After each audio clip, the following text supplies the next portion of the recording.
So it's been a little over a year since my first Satyr horn tutorial. If you haven't watched that, check it out here. And I had such a fantastic response to it that it's actually managed to get me motivated enough to do what I promised I was going to do and do the second video. I'm actually incredibly busy. I am a fine artist and an avid LARPer, and I'm trying to launch my own webcomic, which you can check out here. So it really is the fan interaction, feedback, views, likes, and shares that are the reason that I'm coming back to actually do more videos. I'm going to spare you the long speech on that. If you'd like to know what's in it for you to like, share, and promote my video stuff, check out this video here. Otherwise, enjoy the second tutorial on how to finish your horns. Here are the horns in the green paper phase. This is where we left off last time. So what we've got is the wrapped foam with one layer of the glue-dried paper, and if you remember we used a foam glue for that so that it would bond to the foam. And then we're going to paint them, and we're going to use this golden clear gel medium. You can pick this up at any fine art store. It's a thick gel, normally used for drizzles and three-dimensional effects, that we're going to use to build up layers on these horns. So we'll give you some nice thick drying texture, which is really what we're going for. And then you want to pick up some acrylic inks. Acrylic inks look like this. They're used for writing, but if they are acrylic, they will automatically mix with the acrylic medium that you've got, and you'll be able to paint them on in varying degrees of thickness. So what we have here are two empty containers, and I'm going to use white and brown as my two colors.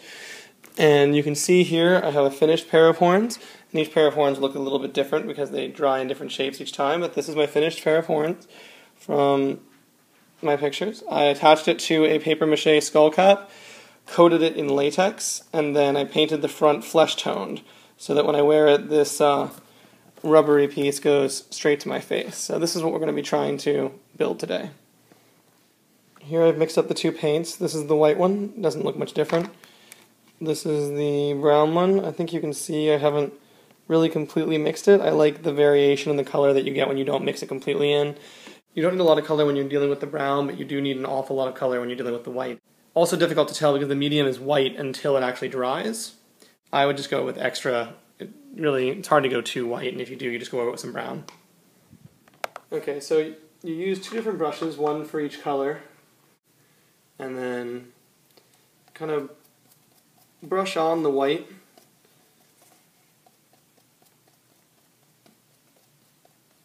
Leaving some gapping here and there. I want to work out a lot of the green. The goal of this first layer is to create a kind of flat whitening effect. We're going to go back over it and work into it with the brown.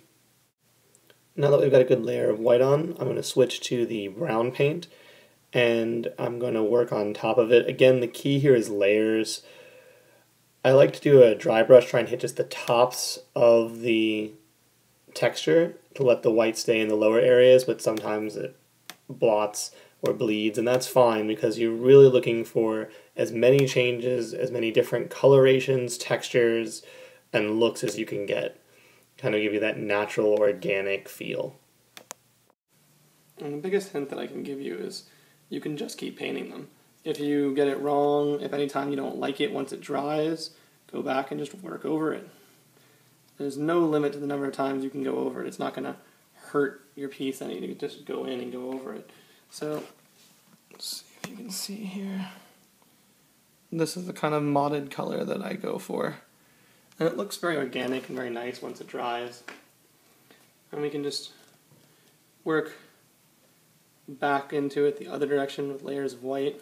These are a little bit, I'm not going to say delicate, but they're not super strong yet, as the gel media actually provides some of the strength, almost like a skin coating that unifies the piece. And the first painting that you do as well, keep in mind, is re-wetting the paper. And the paper is a little bit more delicate.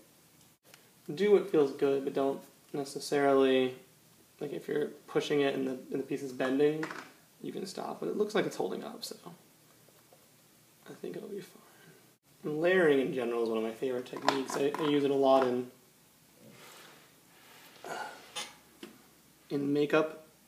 When I'm doing makeup design for my characters, I use it an awful lot, you know, here, which I mean, this is technically makeup, right, but it just gives you a huge amount of control and makes the entire process much less unpleasant, really.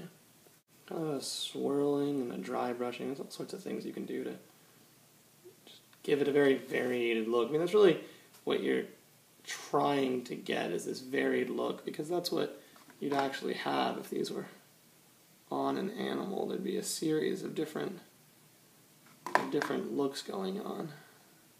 Like, I always apply the white first and then work the brown into the white. Never ever work the white into the brown, because it'll just ruin your entire batch of white. But the brown is starting to get darker, so I'm going to put some more ink in it. And I used a different color brown, just again, so that when I use it, you have a third color patch, which is breaking up the other color patches. And this is looking really good. Not shockingly better than my first one. I've learned some things since then. I like to mix in some clears because it makes it really crystal and shiny.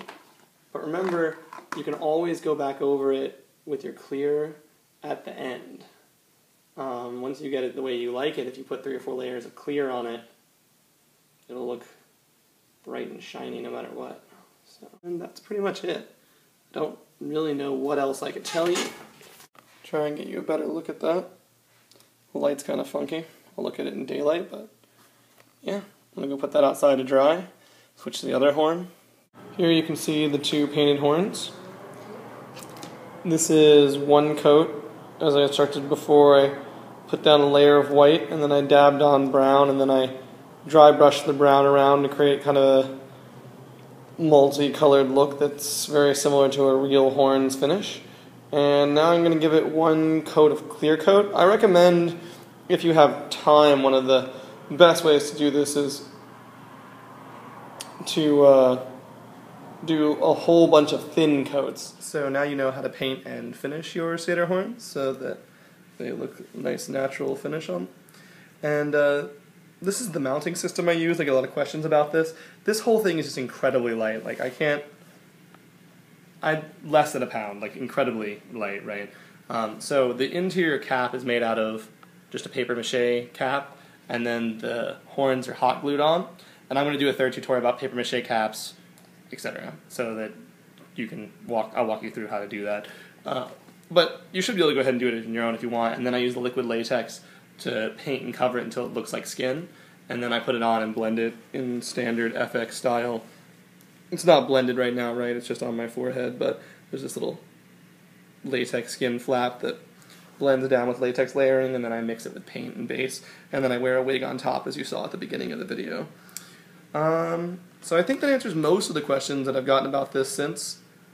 I hope that if you've watched both of these videos, you'll take a moment to like or subscribe. It really is that kind of fan feedback that motivates me to do more of these, and I'd like to spend time doing more of these, so yeah, please do.